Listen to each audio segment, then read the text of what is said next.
바라보나이다 라는 제목으로 하나님 말씀 증거하겠습니다. 여러분 딸 바보라는 말을 흔히 많이 들어보셨을 것입니다. 딸을 향한 그 아빠의 혹은 엄마의 그런 애틋한 사랑, 그죠? 바보같이 모든 것을 다 줄 수 있는, 그죠? 그런 사랑을 말하는 것이죠. 이렇게 딸이나 아들에 대한 그 애틋하고 순수한 진실된 사랑을 우리가 예전에는 바라기라는 그런 표현을 썼습니다. 해바라기는 해를 바라보면서, 그죠? 해만을 바라보면서 그 해바라기 잎이 활짝 열리고 열매를 맺는 그런 어떤 모습을 보고 우리가 해바라기라고 이렇게 표현을 하죠. 해바라기처럼 한 사람만 바라보든지 아니면 한 방향만 바라보는 사람을 빗대어서 표현하는 말들이, 그 외에도 또 엄마 바라기, 그죠? 엄마만 졸졸졸 따라다니면서 엄마만 쳐다보는 그런 아이들, 그죠? 사랑 바라기는 사랑만을 갈구하는 그런 사랑에 몰두하는 사람들을 사랑 바라기라고 이렇게 표현합니다. 신앙생활 하시는 분들은 주바라기라는 표현을 쓰죠.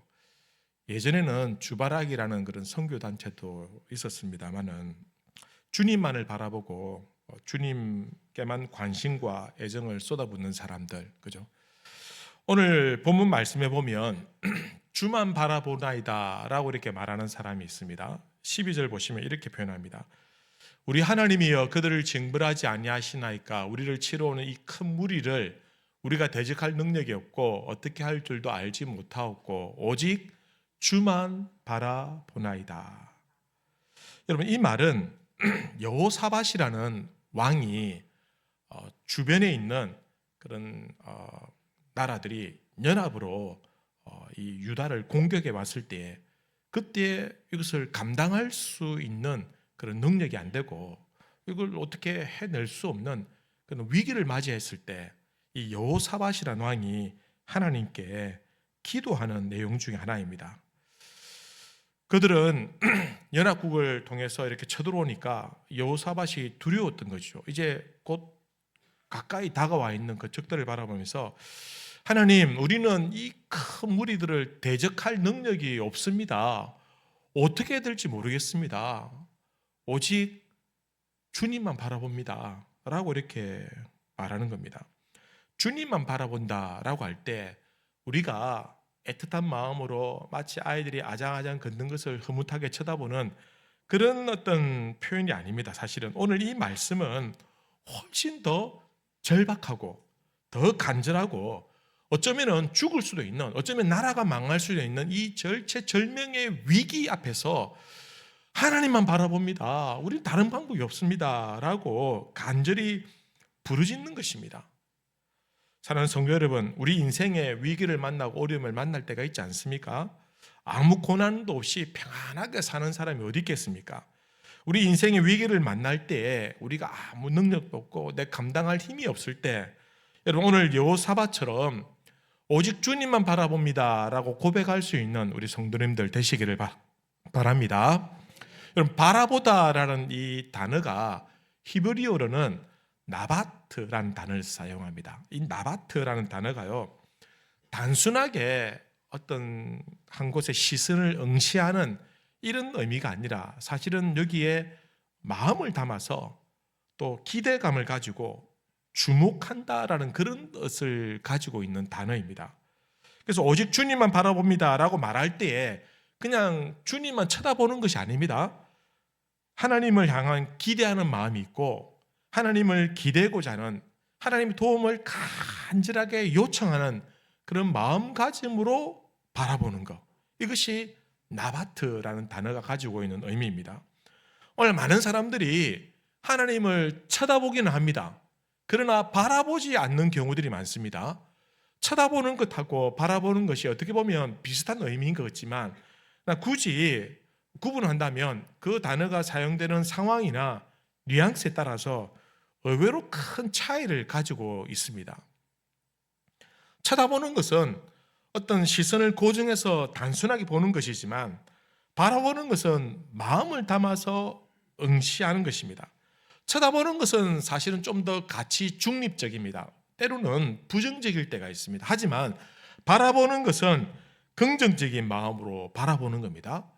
여러분 아내들이 여러분들을 쳐다봅니까? 바라봅니까? 저도 모르게 쳐다봅니다 하셨죠? 저는 바라보고 있습니다. 여러분 쳐다보는 것은 그냥 아무런 감정 없이 그냥 보는 것이고 뭐 하는 거야 도대체 이런 것이고, 바라보는 것은 마음을 담아서 응원하는 마음으로, 기대하는 마음으로 보는 것이죠. 여러분 하나님을 쳐다보는 것이 아니라 바라보시길 바랍니다. 하나님을 쳐다보는 사람이 아니라 바라보는 사람이 진정한 하나님 백성이 되는 것입니다. 그러면 오늘 우리가 본문에서 여호사밧이 주만 바라봅니다 라고 말했는데, 도대체 이 말에 좀 더 깊은 의미가 무엇인지 오늘 우리가 말씀을 통해서 한번 살펴보도록 하겠습니다. 첫 번째는 주님만 바라본다는 것은 오직 하나님만 두려워한다라는 그런 뜻을 가지고 있습니다. 오늘 3절 말씀을 보시면 여호사밧이 두려워하여 여호와께로 낯을 향하여 간구하고, 여호사밧이 주변에 적들이 쳐들어오니까 그것을 두려워하였습니다. 두려워해서 하나님께 간구하고 기도하였다라는 겁니다. 나중에 하나님께서 여호사밧에게 선지자를 통해서 이렇게 말씀하십니다. 15절에 야하시엘에 대해 하나님께서 야하시엘이라는 선지자에게 말했습니다. 온 유다와 예루살렘 주민과 여호사밧 왕이여 들을지어다. 여호와께서 이같이 너에게 말씀하시기를 너희는 이 큰 무리로 말미암아 무엇하지 마라? 두려워하지 말라. 하나님께서는 두려워하지 마라 라고 이렇게 말씀하고 있습니다. 이 말은 주위의 환경이나 그 상황으로 인해서 두려워하지 말라라는 뜻입니다. 어떤 사람이 조그만 보트를 타고 일광욕을 즐기고 있었습니다. 잠이 들었는데 근데 시간이 지나면서 파도가 점점 이 배를 항구에서 멀리 이렇게 밀어냈습니다. 한참을 자고 잠을 깨었는데 밤이 어두컴컴하게 밤이 된 겁니다. 그리고 주위를 둘러보니까 이 항구가 제대로 보이지 않는 겁니다. 근데 또 저녁이 되니까 바람도 불고 파도도 좀 거세게, 바다 항구에서 멀어지니까 파도도 또 거세게 일어나는 겁니다. 그래서 막 무섭고 두려운 마음이 들었습니다. 하지만 이 사람이 있는 힘을 다해서 한 곳을 딱 응시하면서 죽을 힘을 다해서 노를 지었습니다. 그리고 결국은 그 항구에 다시 안전하게 돌아올 수 있었는데, 그렇게 돌아올 수 있었던 것은 이 사람이 바람이나 파도나 어둠을 보고 있었다면 무서워서 하지 못했을 것입니다. 하지만 저 멀리서 조그마한 불빛이 비칠 때 그곳이 항구인 줄로 생각하고 그곳만 바라보고 그곳을 향해서 있는 힘을 다해서 노를 지었을 때 그는 안전하게 돌아올 수 있었다라는 것입니다. 마태복음 14장에 보면 베드로와 제자들이 배를 타고 가다가 그때는 예수님이 함께 계시지 않았어요. 그런데 또 갑자기 풍랑이 거세게 일어나는 겁니다. 무서워서 벌벌 떨고 있는데 저 바다 한가운데서 어떤 사람이 걸어오는 겁니다.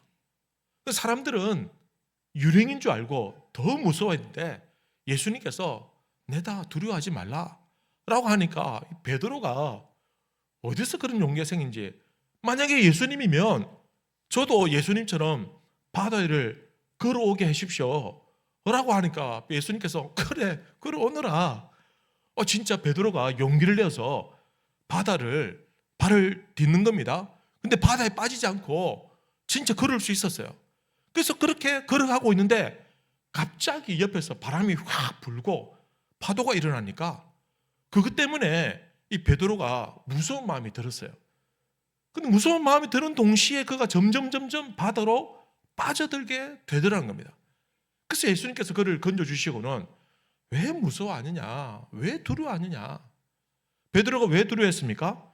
예수님 보고 가야 되는데, 예수님 응시하고 바라보고 가면 되는데 바람이 불고 파도가 일어나니까 그거 쳐다보다가, 그 환경 쳐다보다가 무서워서 그만 믿음이 흔들리게 되어서 빠지게 되었다라는 것입니다.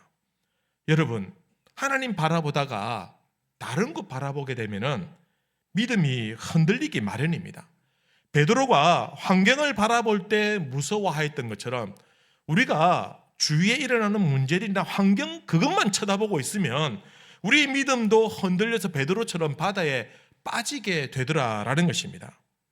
우리 인생에 문제가 생기고 어려움이 생길 때 그때의 환경이 아니라 여러분 하나님을 바라보셔야 됩니다. 문제들이 있습니다. 어려움이 닥쳤습니다. 하지만 거기에 주눅들지 않고 그때에 하나님을 바라보는 믿음이 필요합니다. 왜냐하면 여러분 우리 인생의 해답은 환경에 있지 않습니다. 우리 인생의 정답은 하나님께 있기 때문에 하나님에게 답을 찾을 수 있기 때문에 하나님을 바라보면 모든 우주 만물을 창조하시고 통치하시고 다스리시고 역사를 운행하시는 그 하나님이 우리 인생의 문제에 해답을 가지고 계시기 때문에 우리는 하나님을 바라보아야만 한다라는 것입니다. 본문에서 여호사밧이 정말 두려워해야 할 것은 환경이 아닙니다. 그 적들이 아닙니다. 진짜 사실은 여호사밧이 두려워해야 될 것은 환경이 아니라 이 상황이 되도록 이 상황과 환경을 조성하신 하나님을 두려워했어야 한다라는 것입니다. 여러분 여호사밧의 문제의 핵심은 적들이 아니라 적들이 쳐들어오게 된 이 이유와 원인에 이 여호사밧의 문제가 있다라는 것입니다. 갑자기 왜 적들이 쳐들어오냐? 사실은 여호사밧이 하나님 앞에서 큰 죄를 지었습니다. 그래서 하나님께서는 그의 죄를 징계하기 위해서 그 주변에 있는 적들이 전쟁을 일으키게 했다라는 것입니다. 여호사밧은 북쪽에 있는 북이스라엘의 왕과 평화조약을 맺기 위해서 전쟁을 하지 않고 평화조약을 맺기 위해서 정략 결혼을 자기 아들과 그 북이스라엘의 아합 왕의 딸과 결혼을 시켰습니다. 근데 우리가 생각할 때는 뭐 얼마든지 그렇게 할 수 있지 않느냐라고 생각하겠지만 문제는 그 아합 왕이 가장 악랄한 왕이었던 것입니다. 가장 악한 왕이었습니다. 북이스라엘 역대 왕들 중에서 가장 고약한 왕이 이 아합 왕이었는데 하나님께서는 이 남유다의 여호사밧이 하나님 의지하고 하나님 기대고 하나님 바라보기를 원했지 북이스라엘과 조약을 맺고 북이스라엘의 힘을 의지하고 북이스라엘 눈치를 보는 그것을 원치 않으셨다라는 것입니다. 한 번은 아합 왕이 여호사밧에게 사돈 내가 저 길앗 나못을 저걸 꼭 차지하고 싶은데 같이 좀 갑시다. 군사들을 좀 보내달라고 그렇게 요청하니까 여호사밧이 어쩔 수 없이 자기 군사들과 함께 그 전쟁에 참전하게 되었습니다. 근데 그건 하나님이 기뻐하지 않는 전쟁이었습니다. 하나님이 선지자를 통해서 가지 말라고 했는데 근데 기어이 또 갔어요. 그리고는 그 전쟁에서 아합이 비참하게 죽음을 당합니다. 그리고는 여호사밧도 죽을 고비를 넘기고 겨우겨우 살아서 다시 도망쳐 왔는데 근데 자기 나라로 도망쳐 왔을 때 그때 자기를 맞이하는 한 선지자가 있었는데 그 선지자가 자기를 향해서 무엇이라고 했냐면 역대하 19장 2절에 이렇게 말했습니다. 하나님의 아들 선견자 예후가 나가서 여호사밧 왕을 맞아 이르되 왕이 악한 자를 돕고 여호와를 미워하는 자들을 사랑하는 것이 옳으니까 그러므로 여호와께로부터 진노하심이 왕에게 임할 것입니다. 왕이시여 악한 자를 도와주고 하나님을 미워하는 자를 사랑하는 것이 그게 가당키나 한 일입니까? 왕이 잘못했습니다. 그래서 하나님께서 왕에게 진노하십니다. 그래서 그 진노의 결과로 주변의 나라들이 연합국을 조성해서 여호사밧을 공격해 왔다라는 것입니다. 사실은 주변에 있는 나라들이 힘이 약한 나라들이었습니다. 그런데 여호사밧이 강한 나라인데 여호사밧이 아합의 전쟁에 참전해가지고 전쟁에 패했잖아요. 힘이 약해졌잖아요. 그때를 틈타서 주변에 있는 나라들이 연합국을 조성해가지고 여호사밧을 치러 왔다라는 것입니다. 결국은 하나님을 두려워하지 않고 하나님 말씀에 순종하지 않았기 때문에 여호사밧은 이제는 적들의 공격을 받게 되었다라는 것입니다. 그리고는 그 적들로 해서 두려워한 것입니다. 사실은 여호사밧이 그 적들이 두려운 것이 아니라 하나님을 두려워했어야 한다라는 것입니다. 사실 중요한 것은 여기서 두려워하는 것, 하나님을 두려워하라라는 것은 단순히 하나님을 무서워하라라는 것이 아닙니다.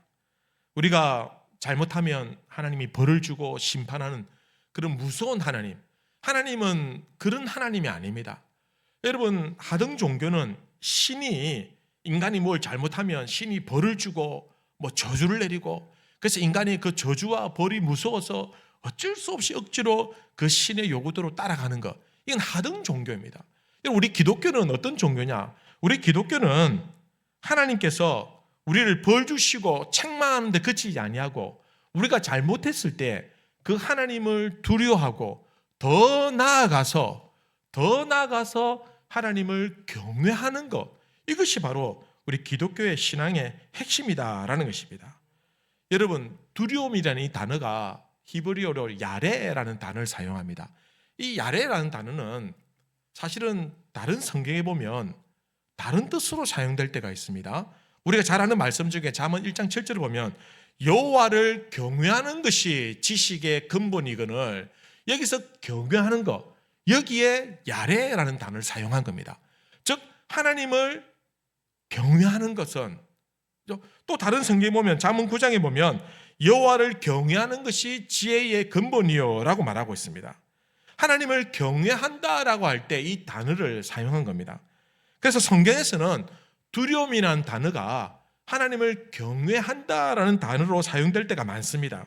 그래서 두려워한다는 것, 경외한다는 것은 사실은 하나님을 존경하고 그 하나님의 위엄과 거룩함을, 그것을 내가 감당할 수 없는 그것을 떨리는 마음으로 받아들이는 것, 그것은 또한 두려움의 한 부분이 되는 것입니다.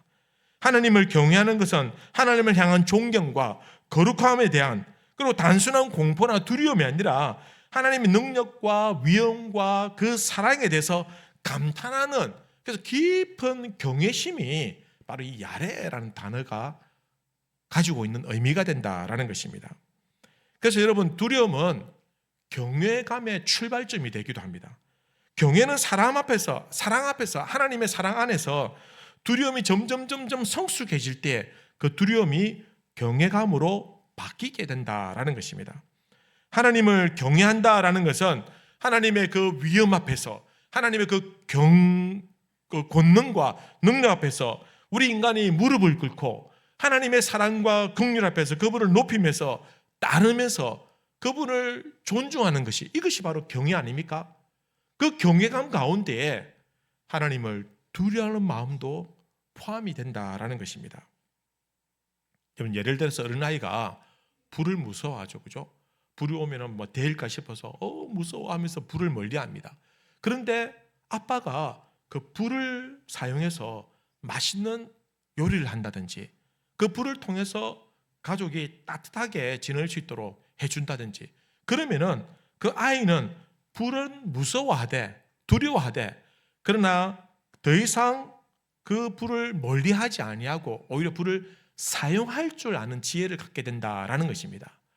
여러분, 그렇습니다. 마찬가지로 우리도 하나님이 두려운 존재입니다. 하지만 두려워하는 것으로 그치지 아니하고 하나님의 위엄과 하나님의 거룩과 하나님의 그 높으심을 통해서 우리가 더욱더 하나님께 가까이 나가고 하나님을 더욱더 높여드리고 하나님을 더욱더 존중하고, 그래서 그 하나님 앞에 순종하는 것, 이것이 바로 두려움에서 더 나아간 경외감의 한 모습이 된다라는 것입니다.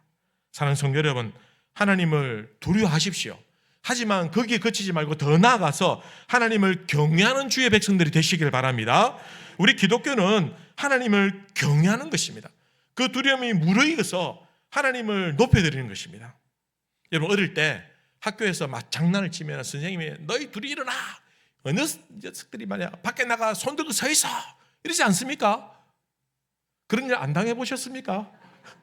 밖에 나가 서면요, 꼭 아이들이 어떤 모습이냐면, 어떤 녀석은 선생님 말씀을 잘 따라서 손을 들고 팔이 아파도 참고 막 견디는 애가 있습니다. 근데 어떤 녀석은요, 선생님 안 보면은 손을 잘 내려요. 그러다 선생님은 손 안 들어 이러면 또 바짝 들었다가 안 보면 손 내렸다가. 여러분, 선생님 앞에서 내가 잘못한 것을 뉘우치고 그리고 반성하는 의미에서 선생님의 권위를 존중한다고 한다면 선생님 보지 않더라도 끝까지 손을 들고 참고, 이게 선생님에 대한 존중하는 마음이죠. 여러분, 우리도 마찬가지입니다. 우리가 하나님 앞에서 하나님을 경외한다라고 할 때는 하나님이 보지 않더라도, 하나님이 우리에게 감시하지 않더라도 그 하나님을 존중하고 하나님을 인정하고, 그래서 함부로 살지 아니하고, 하나님이 지금 보시고 있음에도 불구하고 사람이 보는 것 같이 안 보이기 때문에 하나님 말씀 앞에서 마음대로 사는 것이 아니라 하나님 말씀 앞에서 정직하게 살고 깨끗하게 살고 거룩하게 사는 것, 이 모습이 하나님을 두려워하는 데서 더 나아가서 하나님을 경외하는 성도의 진정한 모습이 된다라는 것입니다. 여러분, 하나님을 경외하게 되면 그 어떤 것도 두려워하지 않습니다. 왜냐하면 하나님을 가장 두려워하기 때문에 다른 것들은 더 이상 두렵지 않더라라는 것입니다. 여러분, 주위 환경에 흔들리지 아니하고 하나님만 바라보고 나가는 것, 이것이 진정 하나님을 두려워하고 경외하는 모습이다라는 것입니다. 여러분, 환경을 바라보지 않고 하나님을 바라보기 위해서는 여러분 어떻게 해야 될까요? 여러분, 오늘 말씀해 보면 이 여호사밧이 두려움에 휩싸였습니다. 그런데 그가 이 두려움을 극복합니다. 근데 어떻게 극복하냐면 기도를 통해서 극복하더라라는 것입니다. 오늘 3절 말씀 보시면 이렇게 기록하고 있습니다. 여호사밧이 두려워하여 여호와께로 낯을 향하여 간구하고 온 유다 백성에게 금식하라 공포하며 유다 사람들이 여호와 앞에 도우심을 구하려 하여 유다 모든 성읍에서 모여와서 여호와께 간구하더라. 여러분, 이 한 구절 안에서 간구하고 금식하고 도우심을 구하려 하고 그리고 여호와께 간구하더라, 기도하더라라는 것입니다. 여호사밧이 온 백성들에게 금식을 선포합니다. 왜 금식 선포합니까? 간절한 마음을 하나님께 기도하자는 뜻입니다. 그리고는 예루살렘 성전 뜰 안에서 앞에 모여가지고 백성들이 모여서 같이 기도합니다. 그리고 13절 말씀 보면 특별히 이렇게 기록하고 있습니다. 유다 모든 사람들이 그들의 아내와 자녀와 어린이와 더불어 여호와 앞에 섰더라. 남녀노소 할 것 없이 아주 어린 아이들까지 다 여호와 앞에 섰더라. 서서 뭐 한다는 겁니까? 하나님께 간구하는 겁니다. 기도하는 겁니다. 하나님, 우리는 오직 하나님밖에 없습니다. 우리는 아무 능력이 없습니다. 어떻게 될지 모릅니다. 하나님만 바라봅니다. 도와주십시오 라고 기도하고 있는 것입니다. 여러분, 여기서 주목할 것이 어른들뿐만 아니라 어린이들까지 이 자리에 함께 참여했다라는 것입니다. 여러분, 국가가 위기를 당했을 때 여러분, 아이들만 안전합니까? 오히려 아이들이 더 위험하죠.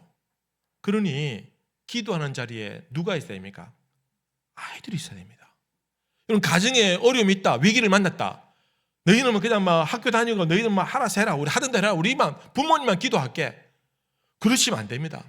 아이들에게도 가르쳐서 같이 기도하게 해야 됩니다. 여러분, 아빠가 아프면 아이를 앉혀놓고 아빠를 위해서 같이 기도해야 됩니다. 엄마가 아프면 같이 기도해야 됩니다. 아이들은 뭐 천지 사방 모르고 쫓아다니고 뛰어다니고 아무것도 철없이 다니는 거, 여러분, 그거 신앙교육 잘 가르치는 거 아닙니다. 기쁨도 함께 해야 되지만 슬픔도 함께 하는 방법을 아이들이 깨달아야 됩니다. 그래서 여러분, 교회 위기가 온다, 여러분, 목사하고 장로들만 기도하면 됩니까? 온 성도들 함께 기도해야 됩니다. 온 성도 안에 갓난 아이들도 있어요. 지금 모자실에 천지 모르고 분유를 먹고 있는 저 아이들도 기도해야 되는 거예요. 적어도 기도의 자리에 나와서 그 자리에 있어야 되는 겁니다. 그게 진정한 신앙교육 아니냐라는 것입니다. 여러분, 어려움이 찾아오고 환경에 상황에 위기가 찾아오고 고난이 닥치면은 여러분, 두려워하지 마시고 하나님께 기도하시기 바랍니다. 기도하시면 하나님의 도우심을 입을 수 있습니다. 문제가 닥치기 전에 여러분, 기도하시길 바랍니다. 문제 닥치고 난 다음에도 물론 기도 안 하는 것보다 낫지만, 그러나 여러분, 사실은 조금은 우리가 꾀가 있다고 한다면 평안할 때 더 기도해야 됩니다. 문제가 닥치고 어려움이 닥치고 환난을 겪을 때 눈물 콧물 흘리며 도와주십시오 울고불고 하기 전에 평안할 때에, 아무 문제 없을 때에, 이 평화가 지속될 때에, 내가 지금 잘해서 평화가 지속되는 것이 아니라 하나님의 은혜를 덧입어서 지속되고 있는 것인데도 불구하고 평안하니까, 아무 문제가 없으니까, 경제로 문제가 없으니까, 건강하니까 하나님 앞에서 예배생활 게으르게 하고 말씀생활, 기도생활 나태하게 하니 곧 환난이 찾아오게 되는 겁니다. 여러분, 환난을 맞이하고 싶으면 나태하게 태만하게 사시면 됩니다. 금방 찾아옵니다. 금방. 그러나 우리 가정에 참된 이 평화가, 우리 교회의 이 참된 이 평안이 계속해서 지속되기를 원한다고 한다면 평안을 위해서 더 절박하게, 더 간절하게 기도하시길 바랍니다. 그리해야 그 평안이 계속해서 지속된다라는 것입니다. 두 번째는 하나님을 바라본다라는 것은 오직 하나님만 신뢰한다라는 것을 의미합니다. 여호사밧이 이 어려움의 원인이 무엇인지 잘 알게 되었습니다. 그것은 하나님을 의지하지 아니하고 세상의 힘과 세상의 권세와 세상의 권력을 의지하려고 했기 때문입니다. 북이스라엘의 아합 왕이 다스릴 때, 그때 아합 왕이 굉장히 강력한 나라를 이루고 있었습니다. 그래서 이 여호사밧이 볼 때는 자기 나라도 지금 남유도 강하지만 그냥 괜히 북이스라엘과 긴장하고 싸우고 할 게 뭐 있냐, 이렇게 정략 결혼해가지고 좀 득 좀 보자, 좀 싸우지 않고 그 힘을 좀 차도 맺으면 다른 주변국도 또 감히 함부로 하겠느냐, 이런 생각을 가지고 있었던 것 같아요. 그래서 아합이 가지고 있었던 그 힘과 권세와 그런 것들을 의지하는 마음이 이 여호사밧에게 있었다라는 것입니다. 그러나 전쟁을 통해서 그 여호사밧이 죽어나가고, 그리고 자신도 죽을 뻔하다가 겨우 살아나는 그 모습을 보면서 그는 모든 것을 깨닫게 된 것입니다. 오직 신뢰할 분은 하나님밖에 없구나라는 것을 뼈저리게 낸 겁니다. 그리고 돌아왔을 때 겨우 목숨 걸고 돌아왔는데 그 예후 선지자가 와서 자기 앞에 딱 대놓고 아이고 왕이여 죽을 뻔했습니다, 괜찮습니다, 이게 아니라 뼈 때린 말을 하는 겁니다. 당신이 악한 자를 사랑했기 때문에 이 일을 당한 것이다. 그러니 하나님밖에 신뢰할 분이 없다라는 것을 처절하게 깨달은 겁니다. 그래서 그 다음에 주변국들이 연합국을 이루고 쳐들어왔을 때 여호사밧이 제일 먼저 한 일이 무엇입니까? 하나님 앞에서 엎드려 기도하더라라는 것입니다. 자신만 기도한 것이 아니라 온 백성들이 다 함께 나와서 하나님 앞에서 엎드려 기도하게 하였다라는 것입니다. 하나님께서 여호사밧의 기도 응답해 주셨습니다. 그리고 뭐라고 하십니까? 역대하 20장 17절에 이렇게 기록합니다. 여러분 보십시오. 이 전쟁에는 너희가 싸울 것이 없나니, 기도하니까 하나님께서 이렇게 응답하십니다. 너희가 싸울 것이 없나니 대를 이루고 서서 너희와 함께한 여호와가 구원하는 것을 보라. 유다와 예루살렘아, 너희는 두려워하지 말며 놀라지 말고 내일 그들을 맞서 나가라. 여호와가 너희와 함께 하리라 하셨느니라. 여러분, 근데 이 말씀을 한번 가만히 보십시오. 너희는 싸울 것이 없다. 너희가 할 일은 그냥 줄 서서 기다리고 있다가 내가 앞서서 행하는 일을 보라. 그리고 너희는 그들 앞에 나가라. 여러분, 아무 준비 없이 그냥 나가라는 겁니다.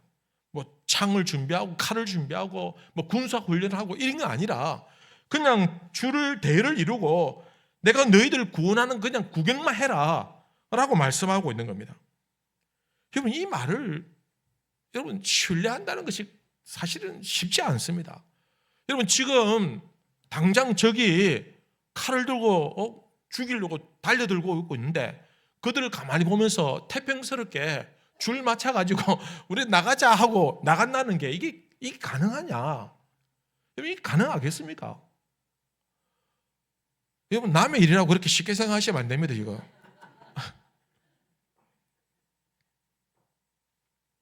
그때 여호사밧이 백성들을 다 불러 모으고 이렇게 말합니다. 20절에 보시면 이에 백성들이 아침에 일찍 일어나서 드고와 들로 나가니라. 나갈 때 여호사밧이 서서 이르되 유다와 예루살렘 주민들아, 내 말을 들을지어다. 너희는 너희 하나님 여호와를 어떻게 하라? 신뢰하라. 하나님이 뭐라고 했습니까? 너희가 싸울 것 없다. 내가 나가서 너희들 앞에서 싸우는 것을 보라. 너희가 이기는 것을 보라. 너는 그냥 줄 서서 나가기만 해라. 이 말을 신뢰하라는 겁니다. 이 말을 믿으라는 것입니다. 의심하지 말고 이 말씀대로 순종하라는 것입니다. 어려운데, 이거 하기 힘든데 이렇게 하라는 것입니다. 말씀대로 해보자는 것입니다. 더 놀라운 것은 여호사밧이 오버해가지고 하나님이 시키지도 않은 일을 해요. 뭘 합니까? 21절에 보면 백성과 더불어 의논하고 노래하는 자들을 택하여 거룩한 예복을 입히고 군대 앞에서 행진하며 여호와를 찬송하며 이르기를 여호와께 감사하세. 뭐 하자는 겁니까? 지금 이제 줄을 앞에서 나가라, 군인들이 제일 앞에 서라, 이렇게 하면 되는데 이 여호사밧이 하나님이 시키지 않은 일을 오버해가지고 앞에 창들을 세우고 있는 겁니다. 그리고는 군복이 아니라 뭘 입혔다? 예복을 입혔다. 찬양복, 찬양 성가복을 입히고 앞에서 나가서 그것도 노래하라는 겁니다. 뭘 노래하는 겁니까? 하나님 이기게 해주십시오. 이런 노래가 아니라 감사하세. 이긴 것을 감사하세. 이긴 줄로 믿고 노래하라는 것입니다. 자, 그런데 놀라운 것은 22절에 보면 그 노래와 찬송이 시작될 때 여호와께서 복병을 두고 유다를 치러 온 암몬 자손과 모압과 세일산 주민들을 치게 하심으로 그들이 패하였으니, 그들이 찬송할 때 하나님께서는 그들이 이기게 해주셨다라는 것입니다. 여호사밧이 이렇게 한 이유는요, 하나님을 신뢰하기 때문에 가능한 일입니다. 하나님 말씀대로 하나님께서 이렇게 말씀하셨지, 그래, 나는 하나님 말씀 신뢰해. 그래서 이긴 줄로 확신하고 찬양대를 앞에 세워서 찬양하게 하였다라는 것입니다. 여러분, 그들의 찬양이 그 골짜기 울려 퍼질 때 그 찬양은 승리의 찬양이 되었고 하나님을 높이드리는 감사의 찬양이 되었다라는 것입니다. 여러분, 하나님만 바라보는 것은 하나님을 신뢰하는 것입니다. 다른 것 쳐다보지 않고 다른 것 기울이지 않고 하나님께만 집중하고 하나님만 바라보는 것, 그것은 하나님을 신뢰할 때에 가능하다라는 것입니다. 사랑하는 성도 여러분, 우리도 하나님만 신뢰하는 주의 백성들 되시길 바랍니다. 여러분, 하나님은 절대로 우리를 버리지 않는 줄로 확신합니다. 여러분, 의심치 마십시오. 믿으십시오. 신뢰하십시오. 하나님 백성들은 절대로 망하도록 내버려 두지 않습니다. 그런데 그 말씀 딱 붙잡고 다른 것들 쳐다보지 말고, 파도 쳐다보지 말고, 바람 바라보지 말고 오직 하나님만 바라보시는 주의 백성들 되시기를 주님의 이름으로 기원합니다. 우리 같이 한번 기도하십시다. 말씀을 생각하면서, 하나님, 내가 어려움을 당하고 고난을 당한다 할지라도 하나님, 내가 하나님을 경외하고 하나님을 신뢰하고 하나님만 바라보게 해주십시오. 하나님, 어떤 환난이 다가온다 할지라도 우리가 기도함으로 이 모든 두려움을 이겨내게 해주시고 모든 것을 이겨내므로 하나님 앞에서 승리의 계가를 부르게 해달라고 이 시간 간절한 마음으로 함께 기도하십시다. 하나님,